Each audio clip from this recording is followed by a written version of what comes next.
Uma saudação a todos! Meu nome é Emerson Borges, sou bacharel em História e por mais de 20 anos fui ministro religioso.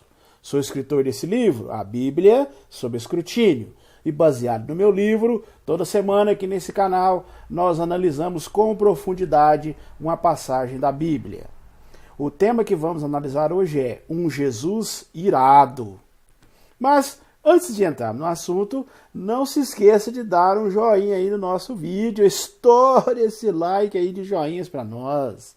Se inscreva em nosso canal, comente, compartilhe e não se esqueça de acionar o sininho de notificações.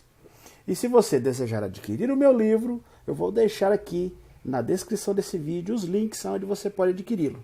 E se você não assistiu os outros vídeos que nós já fizemos, vou deixar aqui também na descrição desse vídeo os links para que você possa assisti-los.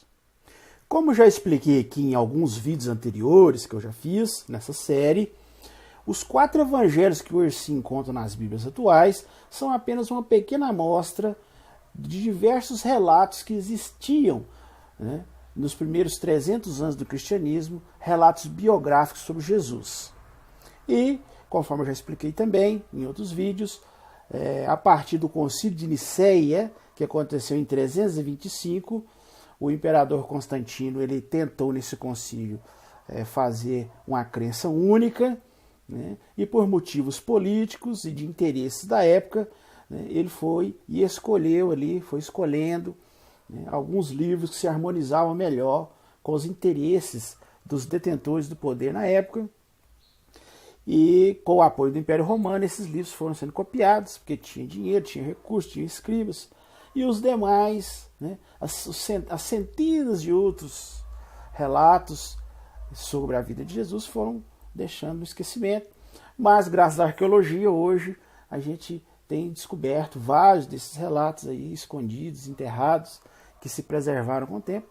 E a gente vê outras visões, outros pontos de vista, né, sobre esse personagem Jesus. Mas, mesmo analisando apenas esses 4 evangelhos que temos hoje em nossas Bíblias, mesmo sendo livros que foram, né, filtrados, né, foram amaciados, né, foram modificados, né, corrigidos, adaptados através dos tempos, mesmo assim, a gente, mesmo com um esforço muito grande, né, dos escritores, a gente percebe nesses 4 evangelhos que foram escolhidos, né, um esforço dos escritores em mostrar um Jesus bondoso, um Jesus calmo, um Jesus compassivo. Mesmo assim, ainda em uma passagem ou outra, né, a gente nota que eles deixam escapar alguns momentos em que Jesus se mostra uma pessoa nervosa, né, uma pessoa rude e até mesmo irado, né? Então aqui nós vamos analisar algumas dessas passagens e vocês vão perceber, né, que às vezes a pessoa, o religioso, médio, lê os evangelhos, os relatos biográficos de Jesus várias vezes e não percebe, né, não chega a perceber esses relatos específicos aonde Jesus mostra uma personalidade um pouco diferente do que normalmente os evangelistas tentam mostrar nesses evangelhos que temos hoje nas Bíblias atuais. O primeiro relato que vamos analisar aqui hoje se encontra no Evangelho de João. Então, se você tem uma Bíblia em casa, pode abrir a sua Bíblia e acompanhar comigo esse relato do Evangelho de João, capítulo 2, versículo do 1 ao 14, do 1 ao 4. Né? João, capítulo 2, versículo de 1 ao 4. Veja bem, acompanhe comigo, diz assim, ó: Ora, no terceiro dia realizou-se uma festa de casamento em Caná da Galileia, e a mãe de Jesus estava lá. Jesus e seus discípulos foram também convidados para a festa de casamento. Quando o vinho estava escasseando, a mãe de Jesus disse: Eles não têm vinho. Mas Jesus lhes disse, agora preste atenção na resposta de Jesus: Que tenho eu que ver contigo, mulher? Minha hora não chegou ainda. O que você achou desse relato? Você observou a resposta que Jesus deu para sua mãe? Você considera essa resposta, essa expressão, uma expressão vinda de uma pessoa branda, calma e compassiva? Você pode observar no relato, na sua própria Bíblia aí, que Jesus e seus apóstolos foram convidados para uma festa de casamento na cidade de Caná. A mãe de Jesus, Maria, no caso, estava presente. E a certa altura da festa, acabou o vinho, né? E Maria relatou isso a Jesus, né? Obviamente, ela não estava apenas informando o fato a ele, né? Mas parece que estava sugerindo que ele fizesse algo, né? Então, nessa altura, Jesus vira para ela e, numa reação até grosseira e desrespeitosa, ele fala isso, né? Essa expressão. Que tenho eu que ver contigo, mulher? Você que está me vendo aqui agora, você teria coragem de responder a sua mãe desse jeito? Acha que esse tipo de reação condiz com uma pessoa calma e compassiva? Será que Maria era uma mulher que merecia uma resposta como essa?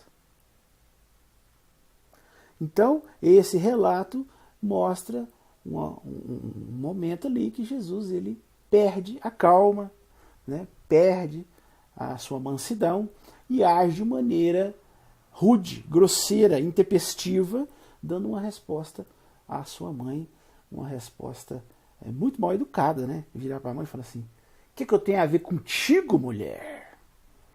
Quer dizer, eu creio que qualquer filho que, se você vê um filho falando isso para uma mãe, você vai ficar, né, assim, muito sem graça, né? Você vai sentir até vergonha por esse filho, para falar com a mãe dessa forma. Mas, como vimos, Jesus, ele tratou a mãe dessa forma, nessa ocasião.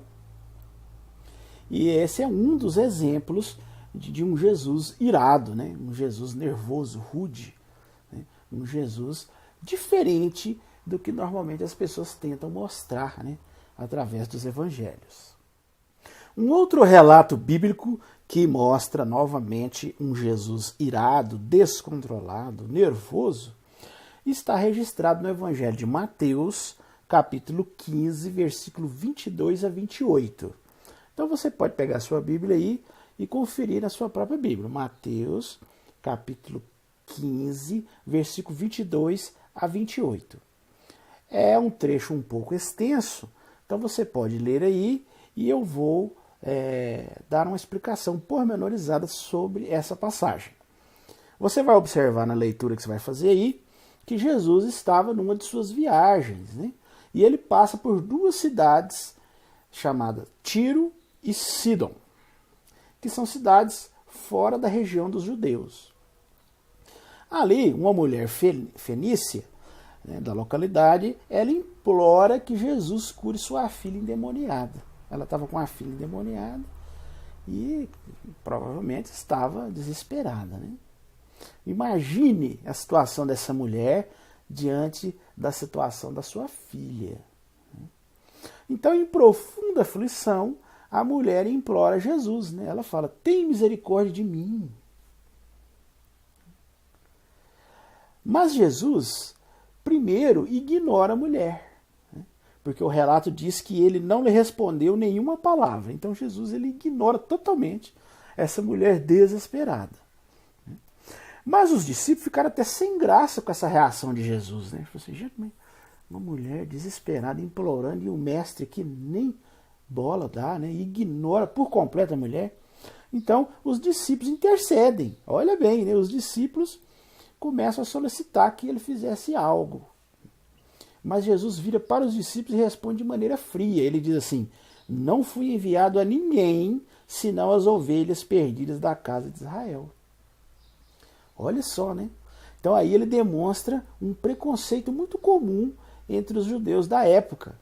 Porque os judeus da época se achavam especiais, escolhidos por Deus, né? E desprezavam completamente as pessoas de outras nações. Mas a mulher, ela não desistiu. Provavelmente ela estava assim, numa aflição tão grande que ela continuou, né, interpelando Jesus. Segundo o relato que você pode acompanhar na sua Bíblia, ela chega e começa a prestar homenagem a Jesus e pedindo novamente: Senhor, me ajuda. Olha bem, né, a humildade dessa mulher. Mesmo depois de Jesus a tratar de maneira fria, primeiro ignorá-la completamente e depois, apesar dos pedidos dos apóstolos, ele falar que não foi enviado para pessoas que não fossem os judeus, quer dizer, desprezando totalmente essa mulher, ela continua insistindo, né? Ela continua insistindo, presta até uma homenagem a Jesus, dizendo: Senhor, ajuda-me. Né? Veja só, mesmo diante de tanta frieza e preconceito, a mulher humildemente presta uma homenagem a Jesus e suplica mais uma vez que Jesus a ajude. Será que agora Jesus finalmente vai se sensibilizar e curar a filha da mulher? Você deve ter observado aí quando você leu o relato. Ele não faz isso. Veja a resposta de Jesus: não é direito tirar o pão dos filhos e lançá-los aos cachorrinhos. Olha só a resposta de Jesus. Mais uma vez, Jesus recusa a ajudá-la. E pior, compara a mulher a um cachorro. Os judeus em geral consideravam os não-judeus, né, como sendo um animal cerimonial impuro, né, como um cão. Pelo visto, Jesus, através dessa resposta, partilhava desse mesmo ponto de vista. Porém, o mais interessante vem agora. Apesar de ter sido ignorada e depois desprezada por não ter nascido uma judia, né, e finalmente comparada a um cachorro, né, que era um animal que os judeus consideravam impuro, um animal cerimonialmente impuro, a mulher ainda consegue dizer, ela diz assim: sim, Senhor. Olha a resposta da mulher: mas realmente os cachorrinhos comem as migalhas que caem da mesa de seus amos. Olha só a humildade dessa mulher. E a aflição que provavelmente ela estava, naquela angústia, tentando que a sua filha fosse curada ali, né? Aí, diante de tudo isso, depois de tanto se esquivar, Jesus finalmente reconhece a fé da mulher e cura a filha da mulher. Mas eu pergunto a você aí que está me vendo: como você reagiria nessa situação?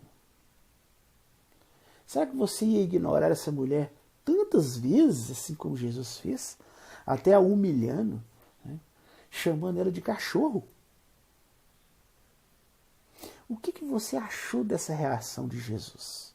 Diga aí para mim. Essa reação de Jesus para você demonstrou compaixão? Demonstrou sensibilidade? Demonstrou servindo de um homem manso, brando? De uma pessoa amorosa?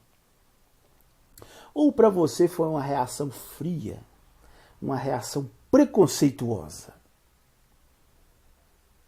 Realmente, se nós analisarmos de maneira fria esse texto, sem ficar tendenciando, né, para tentar achar alguma maneira de maquiar a passagem, como muitos religiosos fazem, para tentar amainar, branquear, né, essa passagem, se você analisar de maneira direta, né, sem firulas teológicas, você percebe um Jesus frio, preconceituoso, né, rude, grosseiro, né, e que a mulher, de tanto insistir, né, demonstrando uma humildade, demonstrando ali aquele desespero, aquela aflição, né, depois de muito insistir, né, ela finalmente consegue essa cura, né, da sua filha endemoniada, né, que Jesus tirasse esse demônio da filha, esse suposto demônio, né, que estava na filha dela.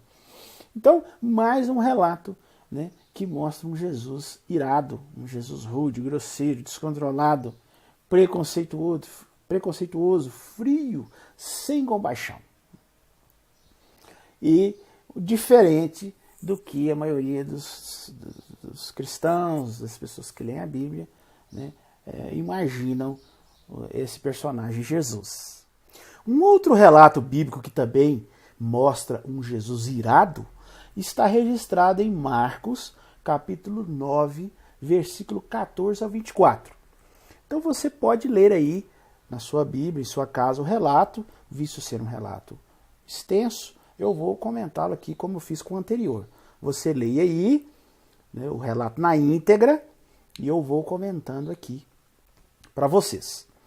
Nesse relato, nós observamos aí que Jesus, ao descer do monte, onde ocorreu a transfiguração, ele se depara com uma multidão.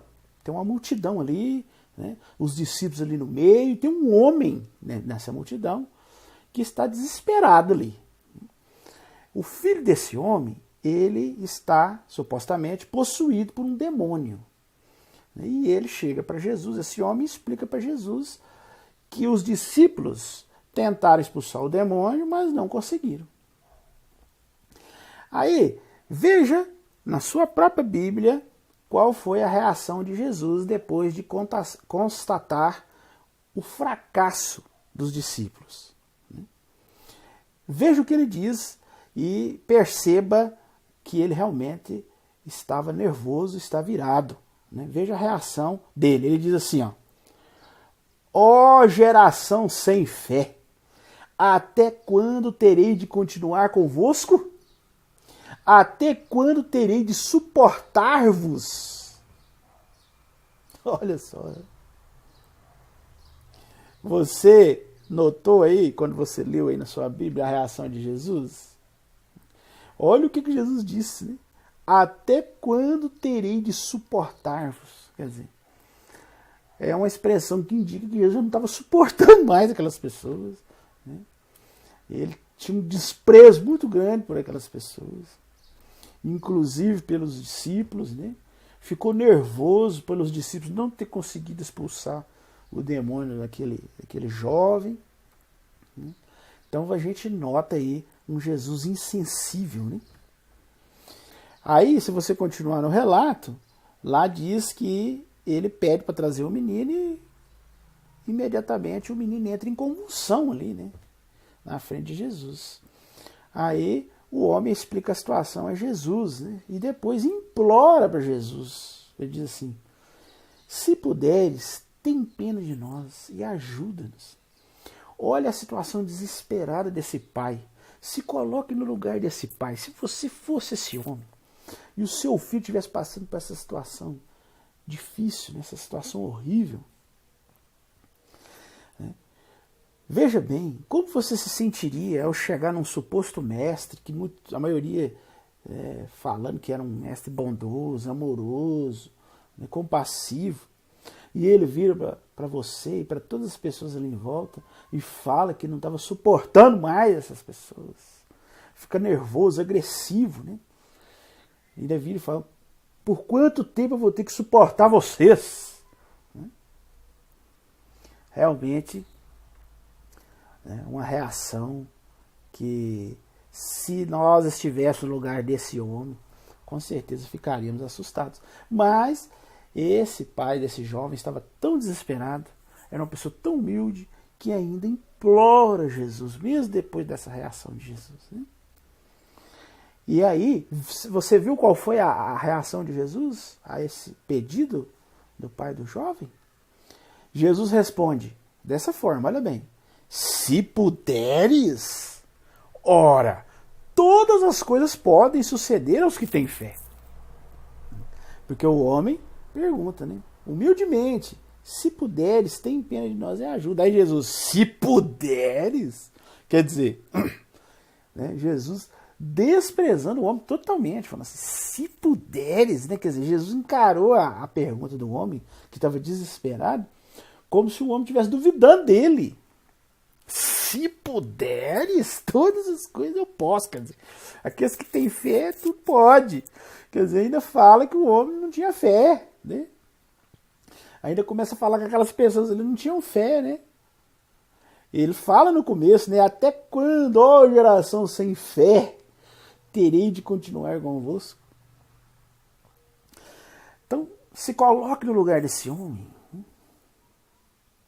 Aí o homem ainda fica mais desesperado, né? Com essa resposta grosseira de Jesus e suplica de novo. Olha para a humildade dele. Ele fala, não, eu tenho fé. Ajuda-me onde necessito de fé. Então Jesus resolve expulsar o demônio.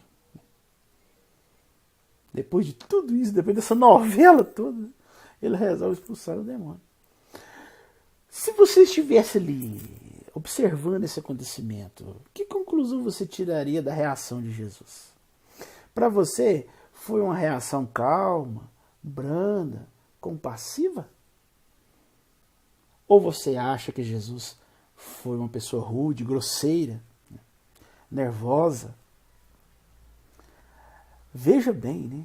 Virar para as pessoas e falar assim: até quando teria de suportar-vos?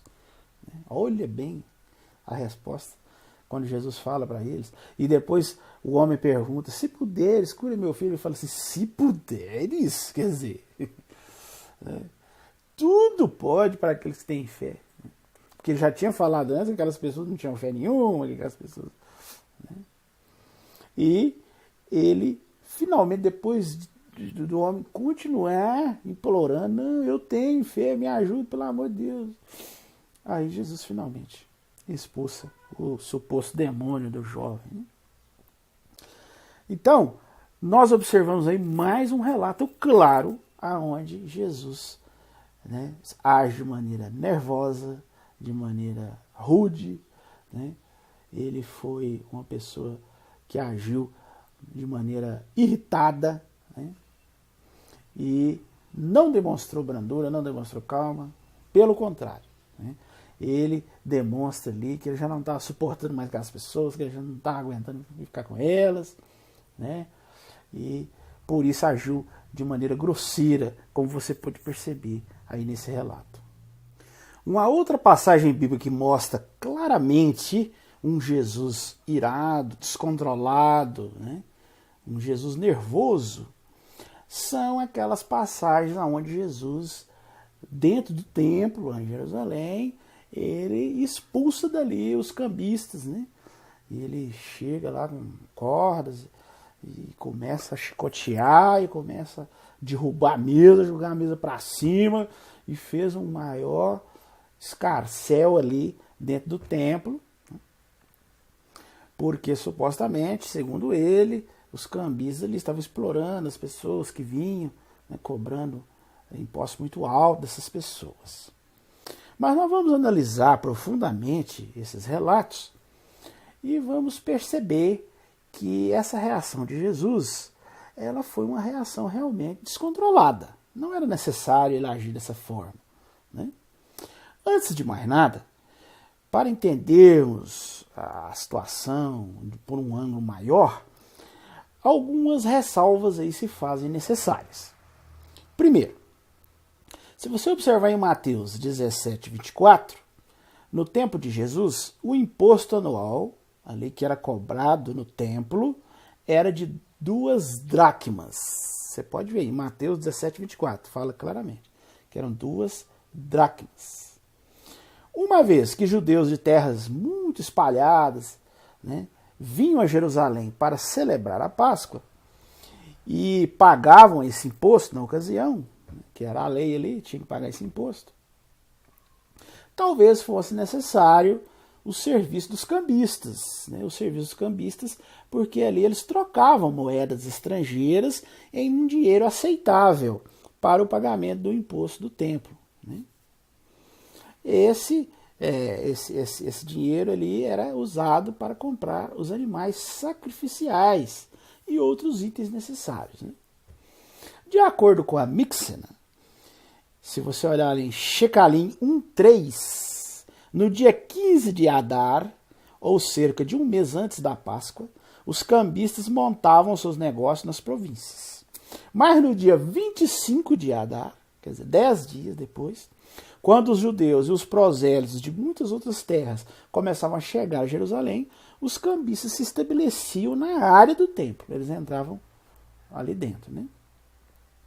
Então, o primeiro relato que mostra esse confronto de Jesus com os cambistas está no Evangelho de João, capítulo 2, versículo 13 a 16. Então, você pode acompanhar aí na sua própria Bíblia o relato, né, que diz claramente assim: João, capítulo 2, versículo 13 a 16. Diz: aproximaram então a Páscoa dos judeus e Jesus subiu para Jerusalém. E ele achou no templo os que vendiam gado, ovelhas e pombas e os corretores de dinheiro nos seus assentos.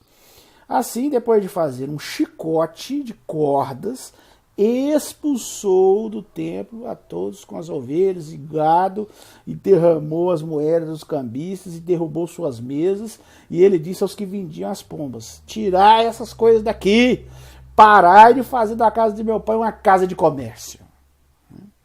Então, veja bem, né, a confusão que aconteceu ali, né?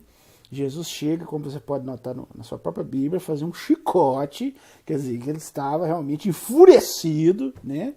E ele começa a expulsar os cambistas, espantar os animais, o gado, as ovelhas, derrubar as mesas, né? Fez ali um maior escarcéu.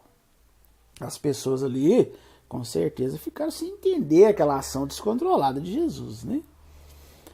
Se você estivesse ali e observasse essa situação, com certeza também ficaria um pouco assustado. Mas a Bíblia também, no Evangelho de Marcos, relata também algo parecido, né? Ele relata uma ocasião que Jesus também agiu de maneira furiosa com aqueles cambistas ali do templo. É Marcos capítulo 11, versículo de 15 a 17. Né? Ali diz: chegaram então a Jerusalém, ele entrou no templo, principiou a lançar fora os que vendiam e compravam no templo. Derrubou as mesas dos cambistas e as bancas dos que vendiam pombas. Não deixou ninguém carregar qualquer utensílio através do templo. Mas ensinava e dizia: não está escrito, minha casa será chamada de casa de oração para todas as nações? Mas vós fizestes dela um covil de salteadores. Quer dizer, chamou eles claramente de ladrões, né? Jesus justifica sua agressão aos cambistas, dizendo que, na verdade, eles eram salteadores, quer dizer, ladrões, né? No português correto, no português claro, né? Ladrões que extorquiam os judeus cobrando preços exorbitantes em suas taxas. Ao se depararem com esse relato, normalmente os religiosos, os cristãos que leem a Bíblia, tentam justificar, dizendo que Jesus agiu corretamente, porque aquelas pessoas eram salteadores, eram ladrões, exploravam o povo, né? Ficavam cobrando preços exorbitantes, e que ele deveria agir dessa maneira mesmo. Mas será que isso é verdade? Será que Jesus agiu da melhor maneira? Será que era necessário ele agir desta forma? Bem, nós vamos ver aqui um exemplo, né? E um outro exemplo que está na Mixna, que trata de um assunto semelhante, né? Lá contam de uma época em que o preço de 2 pombos chegou a ser de 1 denar. Isso está na Mixna, que é o livro dos judeus. E lá conta isso, que uma certa ocasião o preço de 2 pombos era 1 denar de ouro, que corresponde a 25 denários de prata. E devido a esse preço exorbitante, né, Simeão, que era filho de Gamaliel, ele chegou e declarou: santo templo, não suportarei ver passar a noite sem custar apenas 1 denar de prata. Segundo o relato da Mixna, nesse mesmo dia o preço foi drasticamente reduzido. Se você quiser confirmar, na Mixna, Keritot, capítulo 1, versículo 17, da tradução para o inglês de H. Denby. Você observou? O valor na época que esse homem, que é citado na Mixna, Simeão, protestou contra o preço, né, era de 25 denários de prata.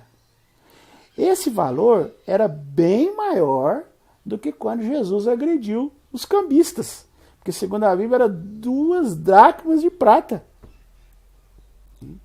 Então veja que o preço que os cambistas cobravam em outras ocasiões chegou a ser muito maior, mas muito mesmo, né? Você vê, na época que esse judeu Simeão protestou, era 25 denários de prata. E Jesus foi se revoltar com 2 dracmas de prata apenas. E você observou a maneira de protestar de um e de outro? No caso, Simeão fez uma reclamação verbal apenas. Já Jesus fez um chicote de cordas para ameaçar e agredir os cambistas. Derrubou suas mesas e os expulsou do templo. Você notou também o resultado, como foi muito diferente? O resultado do protesto pacífico de Simeão, diferentemente do protesto agressivo de Jesus, o protesto pacífico de Simeão deu resultado, porque no caso de Simeão, no mesmo dia, segundo a Mixna, o preço foi drasticamente reduzido. Já no caso de Jesus, não adiantou nada, ele fez esse escarcel todo, derrubou, agrediu, né, fez aquele estardalhaço, e passou o tempo, os preços continuaram sendo os mesmos. Então, você aí, qual dos dois você acha que agiu de maneira correta? Mostrando autodomínio, mostrando calma, mostrando razoabilidade. Você acha que foi a atitude pacífica de Simeão ou a atitude, o protesto agressivo de Jesus? E na sua opinião, qual dos dois produziu melhores resultados? Não precisa nem falar, né? A própria Mixna fala que o protesto pacífico de Simeão, né, no mesmo dia, o preço caiu drasticamente. Já no caso de Jesus, né, continuou o mesmo preço, não mudou nada. Né? Ele fez aquela bagunça toda, passou aquele dia, no outro dia eles voltaram e continuaram trabalhando do mesmo jeito. Né? Aquilo foi só uma confusão, uma atitude descontrolada, né, agressiva, e que no fim não resultou que os preços abaixassem. Tem um livro que chama Vendilhões do Templo. É um livro interessantíssimo, onde o escritor, baseado nesses relatos, começa a narrar a história de um desses cambistas que ali negociava no templo e as reações dele diante dessa atitude, né, essa atitude descontrolada de Jesus. E como que aquilo afetou a vida, né, desse comerciante. O livro narra do ponto de vista dos comerciantes. Né? Então, é muito interessante para você ver justamente esse contraste e como essa atitude de Jesus foi totalmente desnecessária, descontrolada e não teve efeito algum. Muito diferente da atitude de Simeão, que está registrado na Mixna, que realmente foi um protesto pacífico, apenas uma admoestação verbal e que deu resultados, né? Pois o preço caiu drasticamente. Então vemos mais uma passagem bíblica onde Jesus, né, se mostra totalmente descontrolado, raivoso, irado, né, tomando atitudes intempestivas, né, e que no final não resolver nada a situação ali em questão. Existem diversos outros relatos na Bíblia que mostram um Jesus nervoso, irritado, com raiva, né, descontrolado. Mas algumas versões, numa tentativa de maquiar esses sentimentos de Jesus, elas traduzem uma palavra mais suave, né, para a palavra irado. Né? Em vez de colocar que Jesus ficou irado, né, irritado, com raiva, eles colocam a palavra indignado, né? Que é uma palavra assim que soa mais leve, né? Então é uma maneira de branquear um pouco essas reações, né, iradas, descontroladas de Jesus. Então, se você analisar no dicionário, são palavras que significam a mesma coisa, né?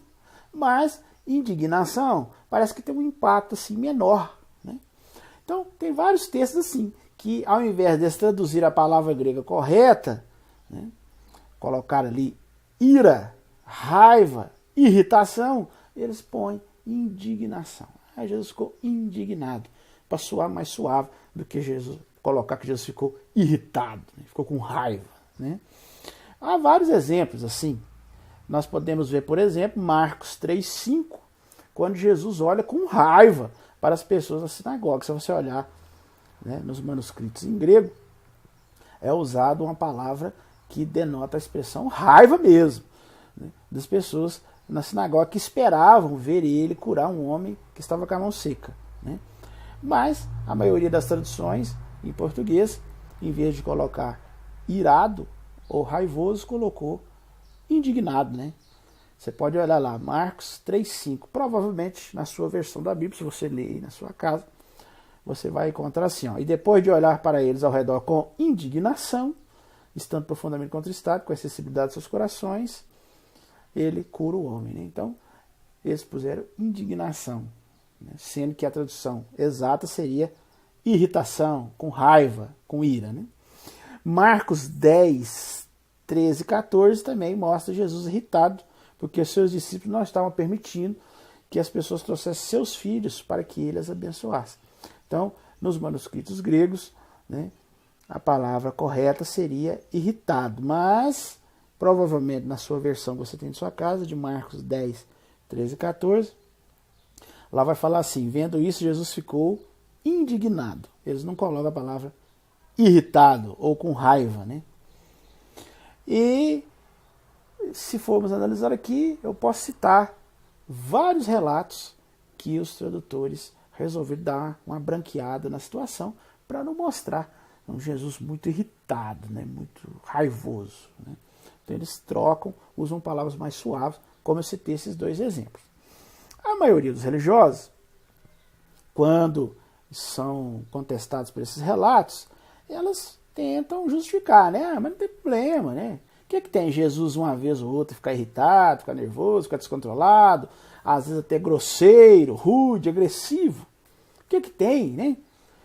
A grande maioria dos relatos mostra Jesus compassivo, bondoso, calmo, controlado, sempre dizendo palavras de amor, de misericórdia, contando ilustrações, parábolas, que sempre tinham lições a nos ensinar, né?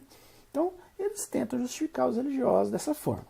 Realmente, com certeza, a maioria dos relatos transmite uma mensagem positiva sobre Jesus e não negativa, né? E com certeza não há problema algum em Jesus, vez por outra, se descontrolar, né? Isso é normal de um ser humano. Ainda mais eu, que sou um historiador, que considero que se Jesus existiu, foi uma pessoa comum, uma pessoa normal, e não o Filho de Deus encarnado, então, obviamente, mais do que normal que se descontrole, né? Isso é normal do ser humano. A questão não é essa. A questão que eu quero destacar aqui é a maneira equivocada que alguns religiosos tentam mostrar Jesus. Uma pessoa perfeita, né? Que jamais se descontrola, que jamais se irrita, que jamais fica nervoso, que nunca fica irado, rude ou agressivo. Os religiosos gostam de mostrar isso, de que Jesus estava no pleno comando da situação, né, calmo, compassivo. E não é bem assim, né? Como vocês puderam ver, nós mostramos aqui alguns trechos que mostram Jesus com sentimentos normais de qualquer ser humano, né? Em muitos momentos até sentimentos de angústia, de ira, né? De raiva, né? E em outros momentos ele mostra sentimentos nobres, altruístas, né? Quer ver um exemplo interessante sobre isso? É o relato de Marcos 14, 32 a 42, né? Aonde você pode acompanhar o relato na sua Bíblia aí, Marcos, capítulo 14, versículo 32 a 42, que descreve os momentos que antecederam a prisão de Jesus, ali no jardim de Getsemane, né? Então ele fica ali numa angústia, né? Ele fica angustiado, né? Se você observar o relato, você vai ver que ele está com medo e pede a Deus que afaste dele aquele destino, né? A famosa expressão, Pai, afasta de mim esse cálice, né? Quer dizer, aquilo que estaria por vir, né? Aquela morte horrível, né? que o aguardava, né? Até o relato paralelo de Lucas 22, 44, chega a dar um detalhe interessante que mostra a profunda agonia que Jesus estava ali naquela situação. Em Lucas 22:44, mostra um detalhe que Jesus ele chega a suar gotas de sangue. Porque lá diz assim, ó, mas ficando em agonia, continuava a orar mais seriamente. E seu suor tornou-se como gotas de sangue caindo no chão.